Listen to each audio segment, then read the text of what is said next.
자, 그러면 이제 그 다음 주제로 넘어가서 평면 층상 소자를 고속으로 계산할 수 있는 방법에 대해서는 논의를 했는데, 그러면 평면 층상을 벗어난 소자들, 어떤 구조를 가진 소자들에 대해서 과연 기존보다 더 빠르게 계산을 할 수 있겠는지에 대해서 말씀을 좀 드리겠습니다.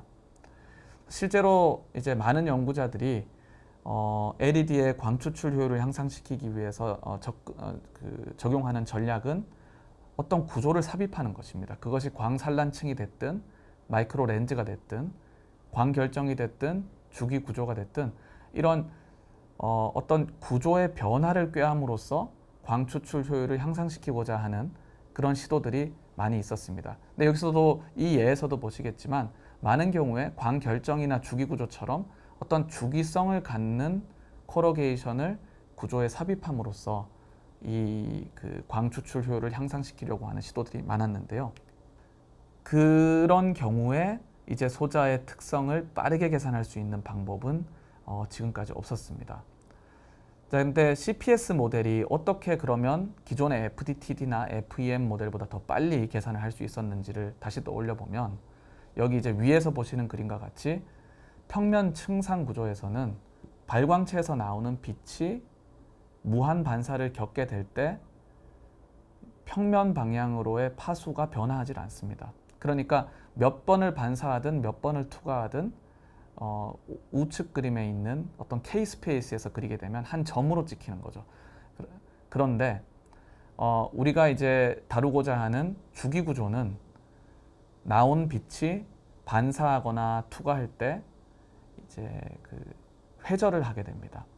근데 그 회절이라는 것이 임의의 파수로 다 회절을 하는 것이 아니라 어떤 주기에 의해서 부여되는 크리스탈 모멘텀, 여기서는 이제 G라고 썼는데 이 크리스탈 모멘텀의 정수배에 해당하는 파수만 가질 수가 있습니다.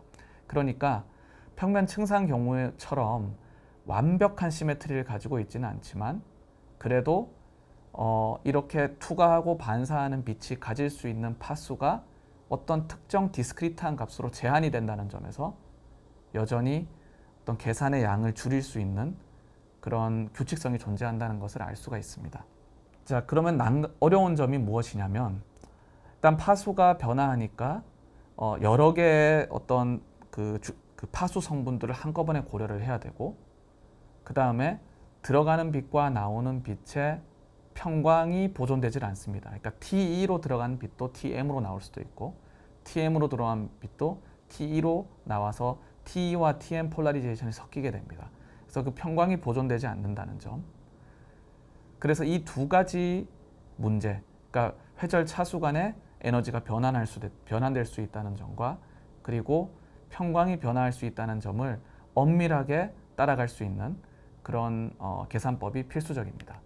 그래서 이 문제에 대해서 이제 접근할 수 있는 방법은 두 가지를 결합하는 건데요. 첫 번째는 먼저 어떤 주기 구조가 주어져 있을 때 그 주기 구조에 대해서 그 회절 차수에 따른 반사와 투과 개수를 아주 정확하게 계산할 수 있는 RCW의 방법을 이용해서 각각의 회절 차수에 대해서 투과 반사 특성을 계산하는 것. 두 번째는 각각의 층을 따라서 전파함에 따라서 이 각각 회절 차수 간의 에너지가 어떻게 전파되는지를 매트릭스로 추적하는 것. 그래서 이 두 가지 기법을 결합을 하게 되면 주기 구조가 있는 경우에 대해서도 훨씬 더 적은 계산량으로 소자의 광특성의 계산을 할 수가 있습니다. 그래서 다시 한번 말씀드리면, 평면 층상 같은 경우에는 들어간 파수가 그대로 나온다. 그러니까 마치 여기 우측에 보이는 어떤 그 파수별로 이제 그 앰플리튜드가 어떻게 되는지를 나타낸 그림에서 보게 되면 들어가는 파와 나오는 파의 파수가 같기 때문에 항상 대각 성분만 값을 가지게 됩니다. 반면 저희가 지금 다루고자 하는 주기 구조가 있는 경우에 대해서는 이 들어가는 빛이 같은 파수뿐만 아니라 크리스탈 모멘텀의 정수배만큼 차이 나는 파수로도 나올 수가 있습니다. 그러니까 여기 그 오른쪽에 매트릭스 그림에서는 이제 들어가는 다이고날 성분뿐만 아니라 다이고날의 좌우에 해당하는 여러 가지 성분이 나올 수가 있고, 심지어는 T2로 들어가서 TM으로 나오는 여기 빨간색으로 표현된 이런 성분들까지 고려를 해야 됩니다. 자, 그렇게 다 고려를 해서 추적을 해주게 되면 이제 저희가 디프렉션 매트릭스 메소드라고 만드는 이 방법이 완성이 되게 되는데요.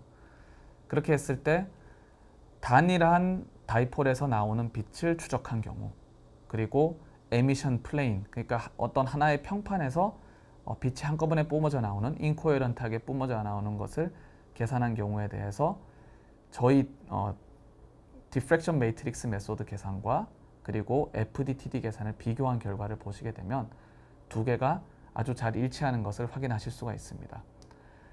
그런데 이제 FDTD 계산에서 보면 오히려 이제 X 방향으로 자글자글거리는 어떤 작은 주름들이 발견이 되는 데 반해서 저희 DMM 메소드 같은 경우에는 그런 주름이 없는데요.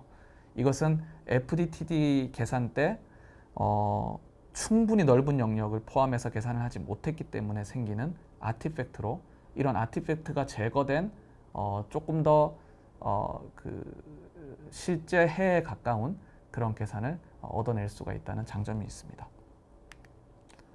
그래서 속도를 비교를 해보면 단일 다이폴로 비교를 했을 때 같은 정도의 정확도를 얻기 위해서 필요한 시간이 대략 한 10의 2승배, 그러니까 수십 배 정도에서 수십 배에서 100배 정도 이제 속도 향상이 있는 것을 알 수가 있습니다. 뿐만 아니라 이 단일 다이폴이 아니고 어떤 평판에서 뿜어져 나오는 빛을 계산하게 될 경우에는 기존의 우런 FDTD나 FEM 메소드 같은 경우 단일 다이폴을 서로 다른 위치에 놓고 여러 번 계산한 뒤에 그것을 평균을 내는 방법을 취했기 때문에 평판 계산을 하려면 다이폴 계산에 비해서 훨씬 더 많은 시간이 소요가 됐었습니다. 그런데 이제 이런 디프렉션 매트릭스 메소드 방법을 이용하게 되면 이 플레인에서 나오는 다이폴들의 인코헤런트한 합을 그 적분을 먼저 수행을 하고 뒤에 시뮬레이션을 나중에 수행할 수가 있습니다. 그래서 그런 방법을 이용하게 되면 단일 다이폴을 계산하는 것과 완전히 같은 시간의 복잡도를 가지고 평판에 대해서 이제 계산을 마칠 수가 있게 되고, 그렇기 때문에 추가적인 시간 이득을 얻게 됩니다. 그래서 이 FDTD 방식과 비교했을 때는 대략 한 1000배에서 10,000배 정도 이제 속도 향상이 이제 일어나게 되는 것이고요. 뿐만 아니라 이 디프렉션 매트릭스 메소드가 크게 장점을 가지는 경우가, 디프렉션 매트릭스 메소드에서 가장 시간이 많이 걸리는 부분은 코러게이션에서 디프렉션 되는 이제 앰플리튜드를 계산하는 부분입니다. 그러니까 RCWA를 계산하는 이제 그 부분이 가장 많은 시간이 걸리게 되는데, 그 부분은 그대로 고정한 상태에서, 예를 들어서 코러게이션의 모양은 고정한 상태에서 각 층의 두께만을 바꾸는 경우, 그 경우에는 들어가는 빛이 디프렉션 돼서 나오는 어떤 이 디프렉션 이피션시에는 전혀 변화가 없기 때문에 RCWA 계산을 다시 수행할 필요가 없지만 각각의 빛들이 각 층을 투과 반사하면서 어떻게 변화하는지 그걸 추적하기 위해서 이제 트랜스퍼 매트릭스 계산은 다시 해줘야 됩니다. 그런데 이 트랜스퍼 매트릭스 계산은 훨씬 더 계산이 빠르기 때문에 이러한 경우는 추가적인 속도의 향상을 꾀할 수가 있습니다.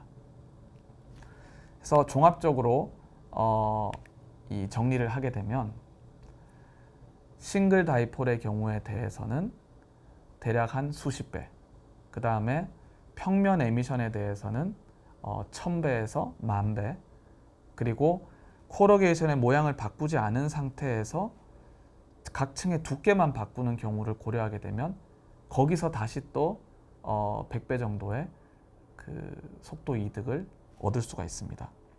그런데 이렇게 그러면 왜 이렇게 이제 빠른 계산 방법이 필요한가, 그것에 대해서 간단하게 말씀을 드리면, 여기 그 그림에서 나타낸 것이 뭐냐면 같은 주기의 코러게이션에 대해서 코러게이션의 높이가 0나노일 때, 그러니까 완전히 평평할 때 그리고 20나노일 때, 50나노일 때 이렇게 코러게이션의 높이를 바꿔가면서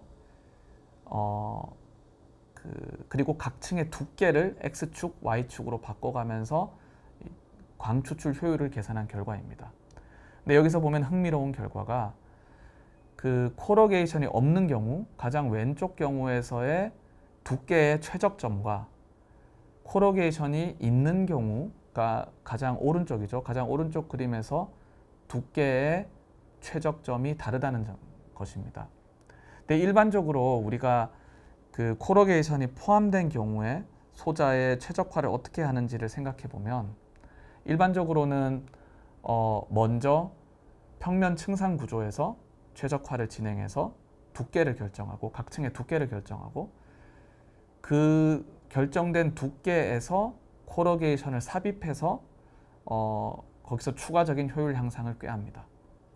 그렇게 하는 이유는 그런 식으로 단계적으로 계산하지 않으면 접근할 수 없을 정도로 계산 시간이 오래 걸리기 때문인데요. 저희 이 결과가 보여드리는 바는 코러게이션을 넣지 않은 상태에서 두께를 최적화하는 것과 코러게이션을 넣은 상태에서 두께를 최적화하는 것의 결과가 다르기 때문에 종합적인 최적화가 필요하다는 것이고, 그러기 위해서는 훨씬 더 빠르게 이러한 계산들을 수행할 수 있는 계산 툴이 필요하다는 것이 되겠습니다. 자, 그리고 마지막으로 이러한 디프렉션 매트릭스 기반 혹은 에너지의 손실을 인플레인의 파수 기반으로 분해해서 계산할 수 있는 방법의 가장 큰 장점은 단순히 얼마만큼의 빛이 빠져나올 수 있느냐를 확인할 수 있을 뿐만 아니라 그 각각의 빠져나오는 빛, 그러니까 빠져나오는 빛 말고 내부에서 소실되는 빛이 어떤 경로를 통해서 없어지는지를 정확히 알 수가 있다는 점입니다. 그래서 여기 오른쪽에 그래프를 보시게 되면 녹색으로 표시된 영역이 밖으로 빠져나올 수 있는 빛이 되고, 빨간색으로 표시된 영역이 웨이브 가이드 모드에 갇히는 거, 그리고 흰색으로 표시된 영역이 서페이스 플라즈몬 모드로 소실되는 빛을 표현한 것입니다. 보시면 웨이브 가이드로 2개의 모드, 그리고 서페이스 플라즈몬으로 하나의 모드가 이제 주로 에너지를 흡수하고 있는 것을, 에너지를 소실하고 있는 것을 알 수가 있는데요. 이 손실 채널 분석을 통해서 어떤 모드에 얼마만큼의 에너지가 소실되는지를 정확히 파악을 하고, 그 다음에 가장 많은 에너지가 소실되는 모드로부터 밖으로 빠져나오는 밖으로 에너지를 빠져내보낼 수 있게끔 어떤 디프렉션의 크리스탈 모멘텀을 결정하는 이런 전략을 통해서 조금 더 시스테매틱하게 이 광추출 효율 향상을 꾀할 수가 있습니다. 자, 마지막으로 이런 방법은 2차원으로도 확장이 돼서 계산이 될 수가 있는데요. 아까 전에 보여드렸던 예는 이제 1차원으로만 주기구조가 있을 텐데, 이것을 2차원으로 확장해도 전혀 무리 없이 이제 잘 확장이 되는 것을 확인하실 수가 있습니다.